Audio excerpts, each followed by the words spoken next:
న్యాయస్థానాల్లో న్యాయం జరగాలి. ఆ న్యాయం సూటిగా, స్పష్టంగా ఉండాలి. మొహమాటం ఉండకూడదు. ఇది ఎవరైనా కోరుకునేది.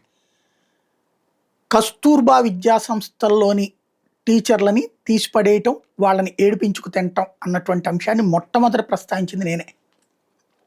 నాకే ఆ సదరు స్కూళ్ళల్లో పనిచేసేటటువంటి టీచర్లు మేము ఇట్లా ఇబ్బంది పడుతున్నాం, తొలగించేటటువంటి ఇబ్బందులు పెడుతున్నారు అన్నటువంటిది నా మెయిల్ చేసినప్పుడు నేనే దాన్ని ప్రస్తావించాను మొట్టమొదటి. ఎందుకంటే పేపర్లకి, టీవీలకి వాళ్ళ తీరిక లేదు. వాళ్ళు ఎవరికి బానిసత్వం చేస్తున్నారో ఆయా పార్టీలకు కొమ్ము కాస్తూ తప్పులు చేస్తున్నా కాపాడుకొచ్చే పనిలో ఉంటారు. ఒప్పులు చేస్తున్నారు గొప్పగా ప్రశంసించే భజన చేసే పనిలో ఉంటున్నారు. ఇలాంటి దశలో ప్రజా సమస్యలు ఏమన్నా ఉన్నప్పుడు నా నోటీస్కి తీసుకొచ్చినప్పుడు ఖచ్చితంగా ప్రస్తావిస్తున్నాను. అందులో కస్తూర్బా విద్యా సంస్థలకు సంబంధించినటువంటి సిబ్బందికి సంబంధించినటువంటి సమస్యల్ని కనీసం ఒక 10-15 వీడియోలు చేసి ఉంటాను నేను. అయితే ఇప్పుడు అందులో వాళ్ళని ఖచ్చితంగా మీరు కొనసాగించి తీరాలని కోర్టు ఆదేశిస్తే అది ఒక అధికారి స్థాయిలో డెసిషన్ ఉంటుందా, మా ప్రభుత్వ స్థాయిలో డెసిషన్ ఉంటుందా?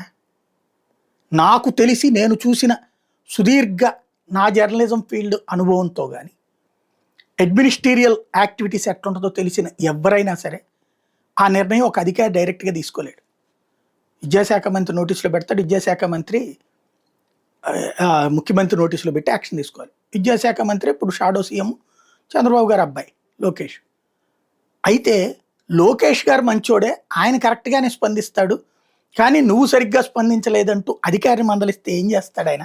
కస్తూర్బా గాంధీ బాలిక విద్యాలయాల్లో పార్ట్ టైం పీజీ టీచర్లు, పీజీటీ పిటిషనర్ల సేవలను కొనసాగిస్తామని కోర్టుకు హామీ ఇచ్చి దాన్ని ఉల్లంఘించినందుకు సుమోటోగా నమోదు చేసిన కోర్టు ధిక్కరణ కేసు విచారణ సందర్భంగా ధర్మాసనం కీలక వ్యాఖ్యలు చేసింది. లోకేష్ బాగానే పనిచేస్తున్నాడు, విద్యార్థులను ఎలుకలు కోరికిన వ్యవహారం మీద వెంటనే స్పందించారు, అట్లాంటి ఆయనకి ఆ ప్రభుత్వానికి నువ్వు చెడ్డ పేరు తెస్తున్నావు అంటూ సర్వశిక్ష అభియాన్ పీడి శ్రీనివాసరావు అని అందట. సర్వశిక్ష అభియాన్ పీడి శ్రీనివాసరావు డైరెక్ట్గా ఒక ఆర్డర్ వేసేస్తాడు. అది జీవో అవుతుందా? సాధ్యమవుతుందా? లేదు. మంత్రి దగ్గరికి ఫైల్ మూవ్ చేయగలడు కానీ ఏంటి నువ్వు చేస్తావు చేయవో లేకపోతే కోర్టు వాళ్ళు నన్ను కొడతారని ఆయన ఎందుకు కొడతారు పాపం? ఆయనకేంటి సంబంధం? ఎట్నుంచి ఎటుకు వెళ్తున్నాం ఒకసారి ఆలోచించుకోవాల్సిన సందర్భం.